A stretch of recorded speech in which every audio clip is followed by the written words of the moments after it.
മരുന്നോ operation കൊണ്ടോ ജീവിതശൈലി രോഗങ്ങൾ മാറ്റാനാകില്ല. പക്ഷേ സ്വയം തിരുത്താൻ തയ്യാറായാൽ ജീവിതശൈലി രോഗങ്ങൾ മാറും. ഏവർക്കും ഈ വീഡിയോയിലേക്ക് സ്വാഗതം. നമ്മുടെ വിഷയം സോറിയാസിസ് ആണ്. സോറിയാസിസ് നമ്മൾ 4 എപ്പിസോഡായിട്ടാണ് ചെയ്യുന്നത്. അതെന്തുകൊണ്ടാണെന്ന് വെച്ചാൽ സോറിയാസിസ് എന്ന് പറയുമ്പോൾ നമ്മൾക്ക് വളരെയധികം കാര്യങ്ങൾ മനസ്സിലാക്കിയാൽ മാത്രമാണ് ഇതിന്റെ ട്രീറ്റ്മെന്റ് ഫലപ്രദമായിട്ട് നടത്താൻ സാധിക്കൂ.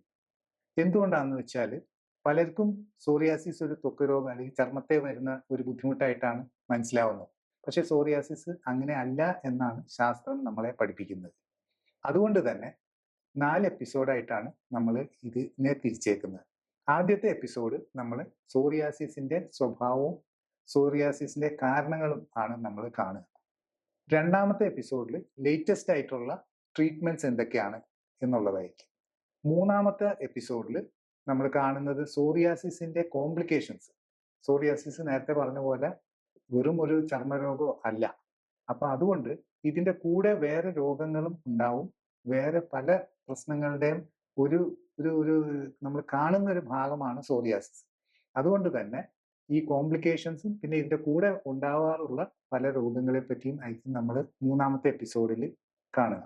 നാലാമത്തെ എപ്പിസോഡിൽ എങ്ങനെയാണ് മരുന്നും വേറെ പല ടൈപ്പ് ഓഫ് ട്രീറ്റ്മെന്റ്സും കൂടാതെ life style correction, clinically supported life style correction എങ്ങനെയാണ് ഈ സോറിയാസിസ് എന്നുള്ള അസുഖത്തെ നമ്മൾ ട്രീറ്റ് ചെയ്യാനായിട്ട് ഉപകാരപ്പെടുന്നത് എന്നുള്ളതാണ്. നമ്മുടെ കൂടെ ഡോക്ടർ ജോളി തോംസൺ ആണുള്ളത്. Doctor Jolly evidence based medicine in clinically supported life style diseases care ആണ് ചെയ്യുന്നത്. അതിന്റെ അർത്ഥം എന്താണെന്ന് വെച്ചാൽ ജീവിതശൈലി രോഗങ്ങൾക്ക് എങ്ങനെയാണ് ജീവിതശൈലിയിൽ വ്യത്യാസങ്ങൾ വരുത്തി ക്രമപ്പെടുത്തി എങ്ങനെ മരുന്നും സർജറിയും ഒഴിവാക്കാൻ സാധിക്കും എന്നുള്ളതാണ്. സോറിയാസിസിന്റെ കാര്യത്തിലും സോറിയാസിസ് ഒരു ജീവിതശൈലിയായിട്ട് ബന്ധപ്പെട്ട രോഗമാണെന്നുള്ളത് മനസ്സിലാക്കുമ്പോഴാണ് ഈ ചികിത്സാ സമ്പ്രദായത്തിന്റെ ഇമ്പോർട്ടൻസ് നമുക്ക് മനസ്സിലാവുക. Thank you doctor Jolly. ആദ്യത്തെ ചോദ്യം ഡോക്ടർ ജോളിയോട്, എന്താണ് സോറിയാസിസ്? സോറിയാസിസ് എന്ന് പറയുമ്പോൾ നമുക്കൊരു സ്കിൻ ഡിസീസാണ്. എല്ലാവർക്കും അറിയാം. സ്കിന്നെ പൊളിഞ്ഞു വരിക, അല്ലെങ്കിൽ അത് പല ഫോമിലുള്ള സോറിയാസിസ് ഉണ്ട്. നമ്മൾ ഏത് ഭാഗത്താണ് വരുന്നത് എന്നുള്ളത് വെച്ച്. അപ്പോൾ അതിൽ നമ്മൾ മനസ്സിലാക്കേണ്ടത് ഒരു ഓട്ടോ ഇമ്മ്യൂൺ ഡിസീസാണെന്നുള്ളതാണ് കേട്ടോ. അതായത് നമ്മളുടെ ഇമ്മ്യൂൺ സിസ്റ്റം നമ്മളുടെ സെല്ലുകൾക്ക് എഗെയിൻസ്റ്റ് ആയിട്ട്, സ്കിന്നിലെ സെല്ലുകൾക്ക് എഗെയിൻസ്റ്റ് ആയിട്ട് പ്രവർത്തിച്ച് അതിൽ ഡാമേജ് വരുത്തുകയാണ് ചെയ്യുന്നത്. അപ്പോഴാണ് നമുക്ക് ചൊറിച്ചിൽ വരിക, അതുപോലെ പൊളിഞ്ഞു വരിക, പിന്നെ പസ്റ്റ്യൂൾസ് പോലെ ഉണ്ടാകുക, ഇങ്ങനെയൊക്കെയുള്ള ലീഷൻസ് വരുന്നത് അതിൻ്റെ കാരണം കൊണ്ടാണ്. അപ്പം ബേസിക്കലി ഇതൊരു ലൈഫ് സ്റ്റൈൽ ഡിസീസാണ് സോറിയാസിസ്. അതുപോലെ തന്നെ അതൊരു ഓട്ടോ ഇമ്മ്യൂൺ ഡിസീസാണെന്നുള്ളതാണ് എല്ലാവരും മനസ്സിലാക്കേണ്ടത്. ഈ ലൈഫ് സ്റ്റൈലിന് ഇത് തുടങ്ങാനായിട്ടും ഇത് പ്രോഗ്രസ് ചെയ്യാനായിട്ടും ഒരു വലിയ റോൾ ഉണ്ടെന്നാണ് പറയുന്നത്. എന്താണ് ശരിക്കും അതിന്റെ അർത്ഥം? ലൈഫ് സ്റ്റൈൽ എന്ന് പറയുമ്പോൾ നമുക്കറിയാം, ബേസിക്കലി നമ്മുടെ ഫുഡ്, അതുപോലെ നമ്മുടെ ആക്ടിവിറ്റി, എക്സസൈസ് എന്ന് മാത്രം പറഞ്ഞാലും പറ്റില്ല, ആക്ടിവിറ്റി, അതായത് നമ്മുടെ മെന്റൽ ആൻഡ് ഫിസിക്കൽ ആക്ടിവിറ്റി, നമ്മുടെ കായികമായിട്ടുള്ളതും മാനസികമായിട്ടുള്ള ആക്ടിവിറ്റി, അതുപോലെ സ്ട്രെസ്, സ്ലീപ്പ്, ഇതെല്ലാം ലൈഫ് സ്റ്റൈലിന്റെ ഘടകങ്ങളായിട്ടാണ് വരുന്നത്. അപ്പം ഇതിലെന്തെങ്കിലും പ്രോബ്ലംസ്, നമുക്ക് ട്രിഗറിങ് ഫാക്ടേഴ്സ് ഇതിൽ കൂടെ വരുമ്പോഴാണ് പലപ്പോഴും ഈ രോഗം വരുന്നത്. പിന്നെ അതുപോലെ വന്നു കഴിഞ്ഞാൽ ചിലർക്ക് മരുന്നെടുത്തോ ചിലപ്പോൾ അല്ലാതെ തന്നെ ചിലപ്പോൾ കുറഞ്ഞെന്നിരിക്കും. ഇപ്പം നമ്മൾ പലതരം ട്രീറ്റ്മെന്റ് ഉണ്ടല്ലോ, ഇംഗ്ലീഷ് മെഡിസിനും ആയുർവേദം, ഇതൊക്കെ എടുക്കുമ്പോൾ മാറും. പക്ഷെ വീണ്ടും ഈ ട്രിഗറിങ് ഫാക്ടേഴ്സ് വരുമ്പോഴാണ് വീണ്ടും വരുന്നത്. അപ്പം നമ്മളത് മനസ്സിലാക്കേണ്ടത് അതിന്റെ ട്രിഗറിങ് ഫാക്ടേഴ്സ് എന്താണെന്ന് കണ്ടുപിടിച്ച് അതിനെ ഒഴിവാക്കാനും കൂടെ ശ്രമിക്കുമ്പോഴാണ് നമുക്ക് ഈ രോഗത്തിന് ഒരു ആശ്വാസം കിട്ടുക. അല്ലെങ്കിൽ ഇതുമായിട്ട് ഇത് വെച്ച് നമുക്ക് മാനേജ് ചെയ്ത് പോകണമെന്നുണ്ടെങ്കിൽ നമ്മൾ ഈ ട്രിഗറിങ് ഫാക്ടേഴ്സ് എന്താണെന്ന് കണ്ടുപിടിക്കണം. ശരിക്കും ഇത് ഇമ്മ്യൂണിറ്റി ആയിട്ട് വലിയ ബന്ധമുണ്ടെന്നാണല്ലോ പറയുന്നത്. അപ്പൊ ഇമ്മ്യൂണിറ്റിയും നമ്മുടെ ത്വക്കുമായിട്ട് എന്താണ് ശരിക്കും കണക്ഷൻ? ഇമ്മ്യൂൺ സിസ്റ്റത്തിന്റെ ഒരു പാർട്ടാണ് ത്വക്ക്. ബേസിക്കലി നമുക്കറിയാം, അതായത് ഇമ്മ്യൂൺ സിസ്റ്റത്തിന്റെ ഒരു ബേസ് തന്നെ ആയിട്ട് വരും, ഏറ്റവും പ്രധാന ഒരു ഓർഗനായിട്ട് വരും ത്വക്ക്, നമ്മുടെ ചർമ്മം, സ്കിൻ എന്ന് പറയുമ്പോൾ. അപ്പം ഇത് നമ്മുടെ ബൗണ്ടറിയാണ്. നമ്മുടെ ഒരു വീടിനാണെങ്കിൽ നമുക്കറിയാലോ ഭിത്തി ഉണ്ടെന്ന്. ആ ഭിത്തി പോലെ തന്നെ നമ്മളെ കവർ ചെയ്ത് സംരക്ഷിക്കുന്ന കവചമാണ് സ്കിന്ന്. അപ്പൊ അതിനൊരു ഡാമേജ് വന്നു കഴിഞ്ഞു കഴിഞ്ഞാൽ എന്താ പറ്റും? അതിനകത്തോട് ബാക്ടീരിയ അകത്തേക്ക് പോകും. അത് മാത്രമല്ല, നമ്മുടെ സ്കിന്നാണ് നമ്മളുടെ ടെമ്പറേച്ചർ കൺട്രോളിന് മെയിൻ വർക്ക് ചെയ്യുന്നത്. അതായത് ടെമ്പറേച്ചർ കൺട്രോൾ, നമ്മൾ സ്വെറ്റ് ചെയ്യുമല്ലോ, വേർക്കുന്നത് നമ്മളുടെ ഉള്ളിലെ ചൂട് പുറത്തേക്ക് വിടാനാണ്. അപ്പം ഇമ്മ്യൂൺ സിസ്റ്റമായിട്ട് ബന്ധമുണ്ട്. നമ്മുടെ ബാക്ടീരിയ, വൈറസ്, ഫംഗസ്, ഇതിനെയൊക്കെ പ്രിവെന്റ് ചെയ്യണം. അതുകൂടാതെ നമ്മുടെ ഉള്ളിലെ വെള്ളം ആവശ്യത്തിൽ കൂടുതൽ പുറത്തേക്ക് പോകാതെ നോക്കണം. അതുപോലെ ബാക്ടീരിയാസ് ഉള്ളിൽ പോകാതെ നോക്കണം. അതുപോലെ നമ്മുടെ ടെമ്പറേച്ചർ കൺട്രോൾ വരുന്നുണ്ട്. അപ്പൊ ഈ ഘടകങ്ങളെല്ലാം സ്കിന്നുമായിട്ട് ബന്ധപ്പെട്ടതാണ്. അപ്പൊ സ്കിന്നിന് സോറിയാസിസോ അല്ലെ എക്സിമയോ ഏത് രോഗം വന്നാലും നമ്മളുടെ ആ സ്കിന്നിന്റെ ഒരു പ്രോബ്ലം മാത്രമല്ല, നമ്മളുടെ ഹോൾ സിസ്റ്റത്തെ ബാധിക്കുകയാണ് ചെയ്യുന്നത്. ഈ കുടലിന്റെ ആരോഗ്യവും സോറിയാസിസുമായിട്ട് എന്താ ബന്ധം? നമ്മളുടെ സ്കിന്ന് നമ്മളെ പുറമേ നിന്ന് കവർ ചെയ്ത് സംരക്ഷിക്കുകയാണ് ചെയ്യുന്നത്, നമ്മുടെ ബോഡിയെ കവർ. അതുപോലെ നമ്മളുടെ ഉള്ളിൽ വായ മുതൽ മലദ്വാരം വരെ ഒരു വളരെ ലോങ് ആയിട്ടുള്ള ഒരു റോഡ്, അതിനകത്ത് പലതരം ജീവികളും പലതരം ഫങ്ഷൻസും നടക്കുന്നുണ്ട്. അപ്പൊ അവിടെ ഒരു മുറിവോ എന്തെങ്കിലും വരുന്നാല് അവിടെ നിന്ന് ബാക്ടീരിയ ഒക്കെ, ഇപ്പൊ നമ്മൾ സ്കിന്നിൽ മുറിവ് വന്നാൽ ബാക്ടീരിയ ഉള്ളിൽ പോകും, വൈറസ് ഉള്ളിൽ പോകും, ടോക്സിൻസ് ഉള്ളിൽ പോകും എന്ന് പറഞ്ഞാൽ അവിടെയും ഈ സെയിം പ്രോസസ്സ് തന്നെ നടക്കുന്നുണ്ട്.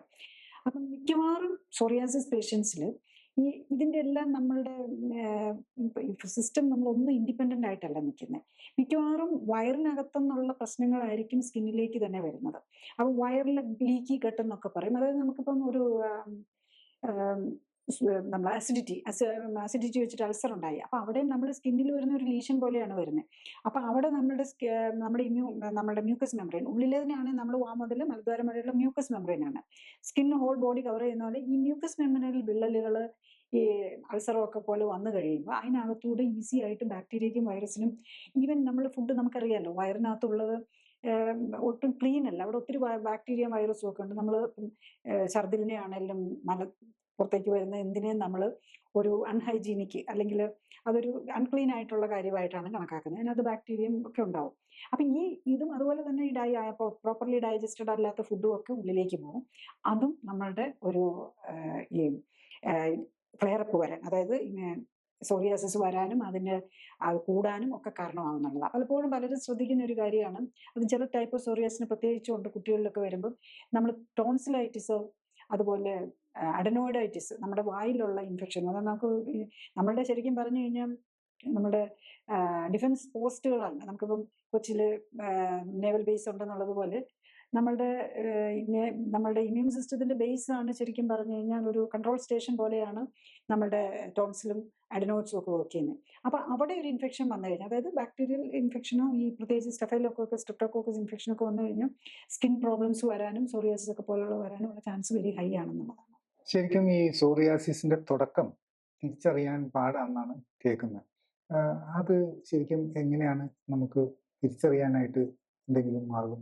സോറിയാസിസിന്റെ ഡയഗ്നോസ് ശരിക്കും നമ്മുടെ അപ്പിയറൻസ്, ഡോക്ടേഴ്സ് ഏതാണ് എങ്ങനെയാണെന്ന് കണ്ടാണ്. ഇപ്പം മൈൽഡർ ഫോം, നമ്മൾ മുടിയിൽ താരൻ പോലെ വരുമല്ലോ തലയിൽ, അതൊരു മൈൽഡർ ഫോം ആയിട്ട് ഓരോ അല്ലാതെ എടുക്കാം. ചിലരിൽ മാത്രമേ ഇപ്പം താരം വന്നെന്ന് കരുതി എല്ലാവർക്കും സോറിയാസിസ് ആയിട്ട് മാറണമെന്നില്ല. പക്ഷെ ഇങ്ങനെ കട്ടിപ്പും ഫ്ലേക്കിങ് പോലെ ഒത്തിരി കൂടുവാണെങ്കിൽ അതൊരു സോറിയാസിസ് ആണോ എന്ന് നമ്മൾ ഡൗട്ട് എടുത്ത് ചെയ്യണം. അതുപോലെ തന്നെ ഒരു സെബോറിക് ഡെർമറ്റൈറ്റിസ് എന്ന് പറയുന്ന ഒരു കണ്ടീഷനുണ്ട്, നമ്മുടെ മൂക്കിന് ചുറ്റും വായ്ക്ക് ചുറ്റും. അതുപോലെ തന്നെ സെബോറിക് ഡെർമറ്റൈറ്റിസിന്റെ ഒരു ഫോമാണ് ഈ താരൻ എന്ന് പറയുന്നത്. ഇപ്പൊ ഈ രീതിയിൽ ചിലപ്പം മൈൽഡർ ഫോം ഓഫ് സോറിയാസിസ് വരാം. അപ്പൊ അതാകുമ്പോൾ നമുക്ക് കൺഫ്യൂഷൻ വരും അത് ഏതാണെന്നൊക്കെ. പക്ഷെ സിവിയർ ഫോമിലേക്ക് വന്നു കഴിയുമ്പോൾ നമുക്ക് വെരി ക്ലിയർ ആണ്. ഡോക്ടേഴ്സിനും പേഷ്യൻസ് തന്നെ ഇപ്പം നമ്മളെപ്പോഴും ഒരു ഇത് വരുമ്പോൾ ഡോക്ടേഴ്സിന്റെ അടുത്ത്, പ്രത്യേകിച്ച് സ്കിൻ ആണെങ്കിൽ സ്കിൻ സ്പെഷ്യലിസ്റ്റിന്റെ അടുത്താണല്ലോ പോകുന്നത്. അപ്പൊ അവർക്ക് വളരെ ഈസി ആയിട്ട് തന്നെ ഡയഗ്നോസ് ചെയ്യാം. അത് തന്നെ സോറിയാസിസ് തന്നെ ഇപ്പം സ്കിൻ നമുക്ക് ഇതിൽ വരുമ്പം കട്ടേജ് സോറിയാസിസ്, പസ്റ്റുലാർ സോറിയാസിസ്, എറിത്രോഡെർമ സോറിയാസിസ്, അങ്ങനെ പല ഡിഫറെന്റ് വിഭാഗങ്ങളായിട്ട് അതിന്റെ അപ്പിയറൻസ് വെച്ച് സോറിയാസിസ് തന്നെയായിരിക്കും, അത് പല രീതിയിലായിരിക്കും വരുന്നത്. അതുകൊണ്ടൊക്കെയുള്ള കൺഫ്യൂഷനുകളാണ്. പിന്നെ ചില സോറിയാസിസും വേറെന്തെങ്കിലും സ്കിൻ ഡിസീസ് ആണോ എന്നുള്ള കൺഫ്യൂഷനും ഒക്കെ വരാമെന്ന് മാത്രമേ ഉള്ളൂ. ശരിക്കും ഈ സോറിയാസിസ് പല കാരണങ്ങൾ കൊണ്ട് ട്രിഗർ ചെയ്യും എന്ന് പറയും. അത് കൂടുകയും അങ്ങനെ ഇടയ്ക്ക് കുറയുകയും കൂടുകയൊക്കെ ചെയ്യുന്നത്. അപ്പം ശരിക്ക് തുടക്കത്തിൽ അല്ലെങ്കിൽ പിന്നീടാണെങ്കിലും ഈ ട്രിഗേഴ്സ് തിരിച്ചറിയാൻ എങ്ങനെയാ സാധിക്കുക? നമുക്ക് ചൊറിച്ചിൽ വന്നു, കൂടുതൽ സ്ഥലങ്ങളിലേക്ക് വ്യാപിക്കുന്നു എന്ന് കണ്ടു കഴിഞ്ഞാൽ അതൊരു ട്രിഗറായിട്ട് എടുക്കണം.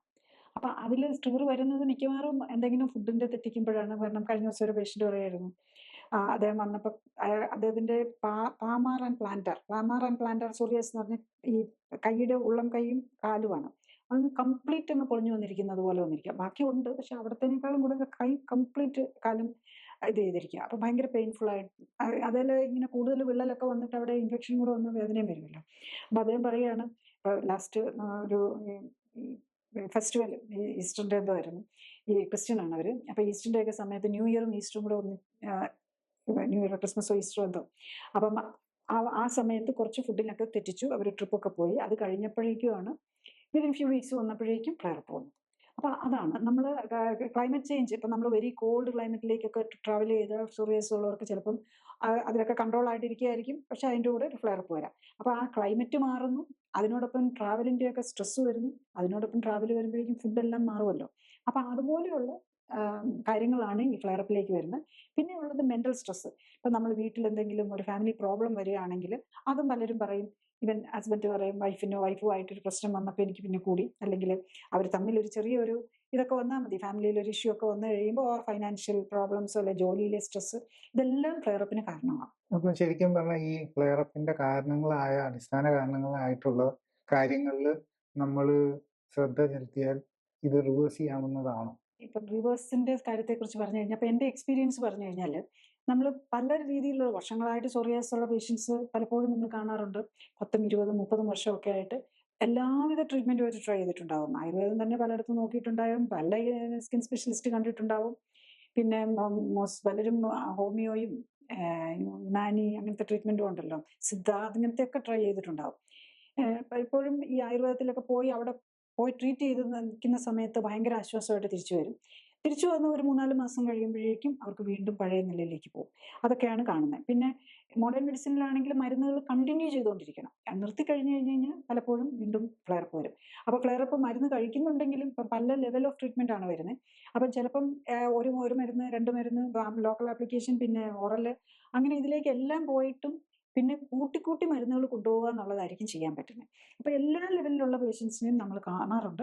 പക്ഷേ എൻ്റെ ഒരു എക്സ്പീരിയൻസ് എന്ന് പറഞ്ഞു കഴിഞ്ഞാൽ, നമ്മൾ കാര്യങ്ങൾ ഇവരുടെ ഡീറ്റെയിൽ ആയിട്ട്, അതായത് ഒരു സൊറിയാറ്റിക് പേഷ്യൻ്റ് ആണെങ്കിൽ അവരുടെ ഫുഡ്, അവരുടെ ബോഡി എന്തൊക്കെയായിട്ടാണ് റിയാക്ട് ചെയ്യുന്നതെന്നുള്ളതും, ഇൻഫ്ലമേറ്ററി മാർക്കേഴ്സ്, അങ്ങനത്തെ കാര്യങ്ങൾ ക്ലിയർ ആയിട്ട് സ്റ്റഡി ചെയ്യേണ്ടവർ. പിന്നെ അവരുടെ ബോഡിയിലുള്ള ടോക്സിൻസ് ലെവൽ, പിന്നെ അവരുടെ മറ്റുള്ള സിസ്റ്റം ഇതുവരെ അഫക്റ്റ് ചെയ്തിട്ടുണ്ട്. കാരണം ഓട്ടോഇമ്യൂൺ ഡിസീസ് ആയതുകൊണ്ട് കിഡ്നിയെയും ലിവറിനെയും ജോയിൻസിനെ പലർക്കും സൊറിയാറ്റിക് ആർത്രൈറ്റിസ് ഉണ്ടാകും. ഇതെല്ലാം മനസ്സിലാക്കിയിട്ടാണ് നമ്മൾ ട്രീറ്റ്മെന്റ് തന്നെ തുടങ്ങുക. അപ്പോൾ തുടങ്ങുമ്പോൾ തന്നെ നമ്മൾ ആ ഏറ്റവും മിനിമം ഫുഡ്, ഏറ്റവും നമ്പർ ഓഫ്, കാരണം ഏതിൽ നിന്നാണ് നമുക്കിത് വരുന്നതെന്ന് അറിയത്തില്ലല്ലോ, അതുകൊണ്ട് ഏറ്റവും മിനിമം ഇൻഗ്രീഡിയൻസ് ഉള്ള ഫുഡാണ് നമ്മൾ നോക്കുക. അതുകൊണ്ട് അതുപോലെ തന്നെ പലർക്കും ഒത്തിരി ഓവർ വെയിറ്റ് ഒക്കെ ഉണ്ടെങ്കിൽ അവരുടെ ബോഡിയിൽ ഓവർ വെയിറ്റ് എന്ന് പറഞ്ഞു കഴിഞ്ഞാൽ ഫാറ്റ് കൂടുതലുണ്ടെന്നുള്ളതാണ് ബോഡിയിൽ. അപ്പൊ അത് ഒരു ടോക്സിൻ പോലെയാണ്. പ്രത്യേകിച്ച് നമ്മുടെ ഇമ്മ്യൂൺ സിസ്റ്റത്തെ കൺട്രോൾ ചെയ്യുന്ന omega-3, omega-6 എന്ന് പറഞ്ഞ 2 ഫാറ്റാണ്.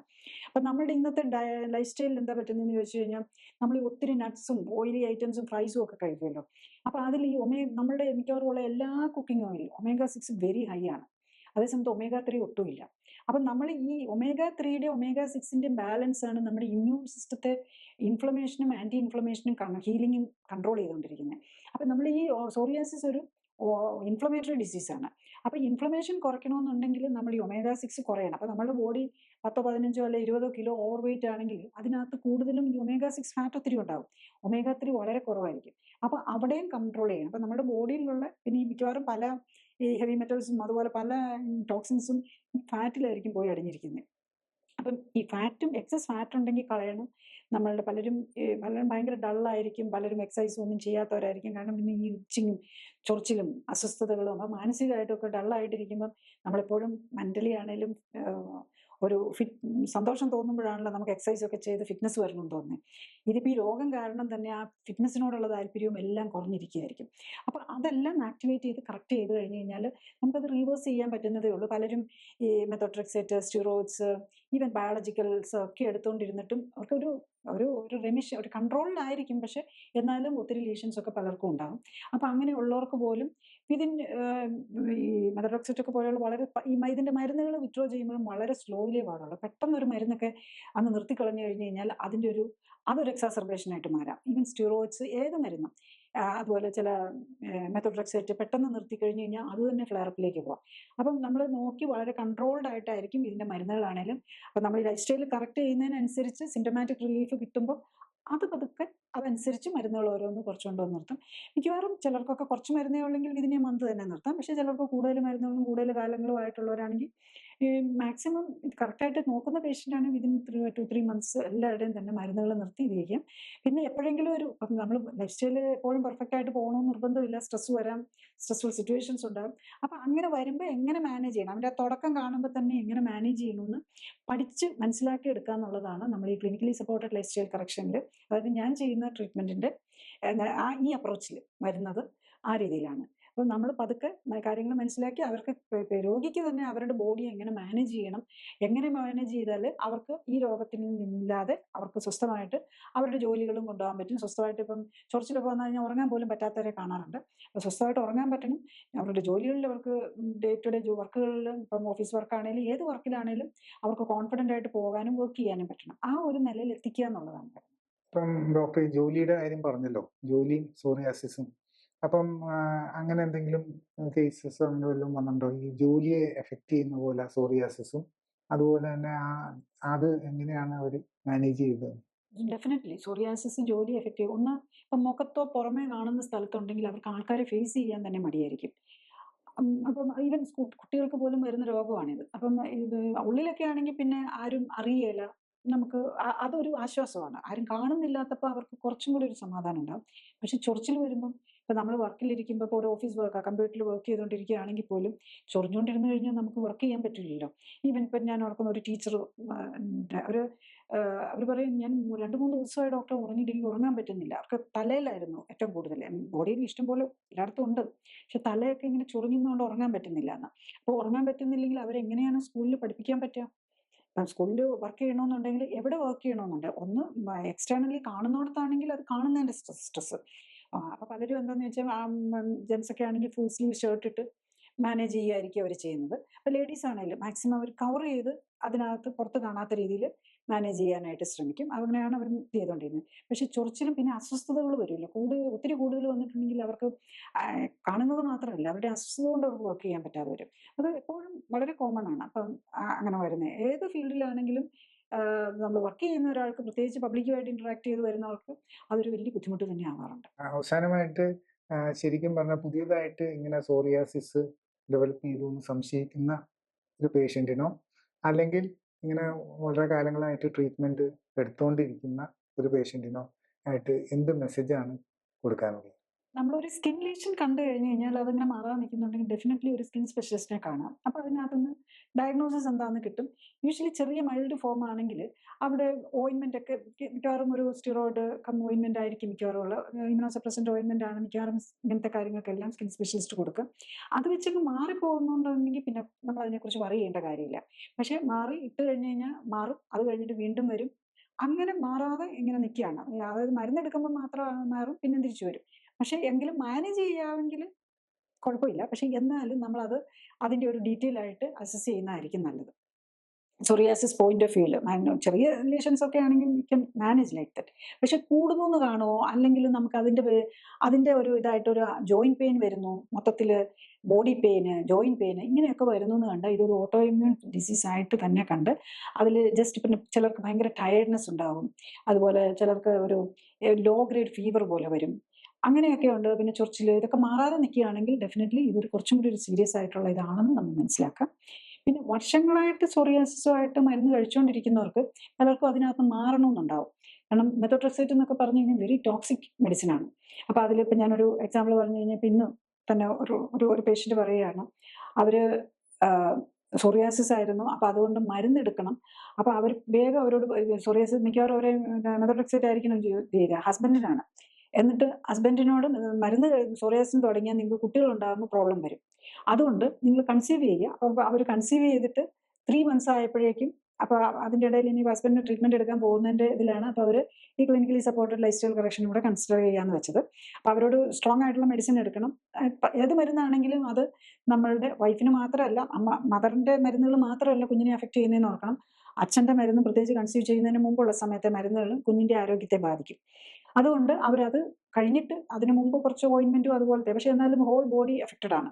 അപ്പോൾ ഇനിയിപ്പോൾ സ്ട്രോങ് മെഡിസിന് പോകുന്നതിനായിട്ട് വന്നതാണ്.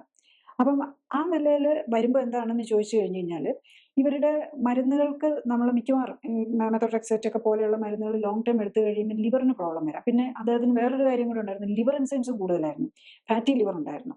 ഫാറ്റി ലിവറും നാഷ് എന്ന് പറയും, അദ്ദേഹം ഇടയ്ക്ക് ആൽക്കഹോളും ഉണ്ടായിരുന്നു, ഹെപ്പറ്റൈറ്റിസും കൂടെ ഉണ്ട്, ആൽക്കഹോളും ഉണ്ട്, ഒബേസിറ്റി ഉണ്ട്. അപ്പം ലിവറിനെ ഫാറ്റി ലിവറും നോൺ ആൽക്കഹോളിക് ഹെപ്പറ്റൈറ്റിസും ഒക്കെ കൂടി എഫക്ട് ചെയ്തിട്ടുണ്ട്. അതും ഒരു കാരണമാണ്. ഇപ്പോൾ വൈഫ് പ്രഗ്നൻ്റ് ആയി കൊച്ചിൻ്റെ കാര്യത്തിൽ സേഫ്റ്റി വന്നാലും അദ്ദേഹത്തിന് മെത്തോട്രെക്സേറ്റ് പോലെയുള്ള മരുന്നുകൾ എടുക്കാൻ ബുദ്ധിമുട്ടാണ്. ഈവൻ മോണോക്ലോണൽ ആന്റിബോഡി ബയോളജിക്കൽസ് പോലെയുള്ള മരുന്നുകൾ എടുക്കുന്നതും ഈ ലിവർ ഹെപ്പറ്റൈറ്റിസ് ഉള്ളവർക്ക് അവരുടെ ലിവറിനെ ബാധിക്കും. അപ്പം ആ പോയിന്റ് ഒക്കെ കൊണ്ടാണ് അദ്ദേഹം ഈ ക്ലിനിക്കലി സപ്പോർട്ടഡ് ലൈഫ് സ്റ്റൈൽ കറക്ഷനിലേക്ക് ചിന്തിക്കാനായിട്ടുള്ള കാരണം. ഡെഫിനറ്റ്ലി ഇതിപ്പോൾ അതിന്റെ നമുക്ക് സാധാരണ ഇപ്പോൾ നമ്മളൊരു മോണോക്ലോണൽ ആന്റിബോഡിയോ അതുപോലത്തെ ലേറ്റസ്റ്റ് ബയോളജിക്കൽസോ മെത്തോട്രെക്സറ്റോ ഒക്കെ എടുത്താൽ ഈ സോറിയാസിസ് മാത്രമല്ലേ ഇത് വരുന്നുള്ളൂ. അത് നമ്മുടെ ബോൺ മാരോയെ ബാധിക്കാം, ലിവറിനെ ബാധിക്കാം, കിഡ്നിയെ ബാധിക്കാം ഒക്കെ. അതുപോലെ മറ്റ് ഓട്ടോ ഇമ്മ്യൂൺ ഡിസീസ് വരാൻ തന്നെ കാരണമാകാം. പലർക്കും ഈ ബയോളജിക്കൽസ് ഒക്കെ എടുത്തു കഴിയുമ്പോഴേക്കും തൈറോയിഡൈറ്റിസ് വരുന്നതായിട്ട് കാണുന്നുണ്ട്, ഹാഷിമോട്ടോ തൈറോയിഡൈറ്റിസ്. അപ്പം ഇങ്ങനത്തെ എല്ലാം പ്രോബ്ലം ഉണ്ട്.